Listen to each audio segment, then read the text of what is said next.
ગુરુ શ્રી કંચન ગાદીપતિ મારું આખું નામ છે। આજે એક બનાવ બન્યો છે, શું કહેશો તમે?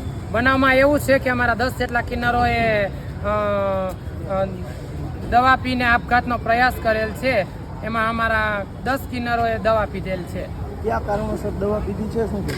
કારણમાં તો એ છે કે નિકિતા રહી એ અમારા કિન્નરોને અવારનવાર હેરાન કરે છે, અવારનવાર એમની ઉપર ખોટું ઓલું પેલું કરે છે, હેરાન કરે છે, દલિતો વિશે ખરાબ બોલે છે, વાલ્મીકી સમાજ વિશે ખરાબ બોલે છે, એટલે એનાથી સહન થયું નથી એટલે આ લોકોએ દવા પીધેલ છે।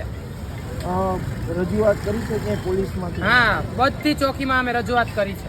એમને પણ કંઈક આપઘાતનો પ્રયાસ કર્યો? એમને આપઘાતનો પ્રયાસ કાલે કરેલો હતો, પણ અહીંયા અમે આવ્યા ત્યારે અમને જે સિવિલનો સ્ટાફ છે ને અમને એવું કીધેલું હતું કે માસી તો ખોટી દવા પીને આવ્યા હતા અને વિડીયો ઉતારીને જતા રહ્યા છે। તમારી માંગણી શું? મારી માંગણી એ છે કે મારું નામ મિહિરના ખોટા નામ દે છે, ખોટા સ્ટન્ટ કરે છે, એટલે મારી સરકારને એક જ નમ્ર વિનંતી છે કે આ વ્યક્તિને કડકમાં કડક તાત્કાલિક એમનો અમારો ઉકેલ આવે, તાત્કાલિક એને કડકમાં કડક સજા થાય। રાજકોટની અંદરમાં જ્યાં ત્યાં લુખા તત્વો કરીને માગે છે એ માગવી જોઈ નહીં। એ એમ કે છે હું કિન્નર છું, 16 વર્ષથી આમ છું તેમ છું, તો એ એક બહારથી આવેલો કિન્નર છે, એને રાજકોટમાં કોઈ એને કિન્નર બનાવ્યો નથી, બહારથી આવેલો એક કિન્નર છે।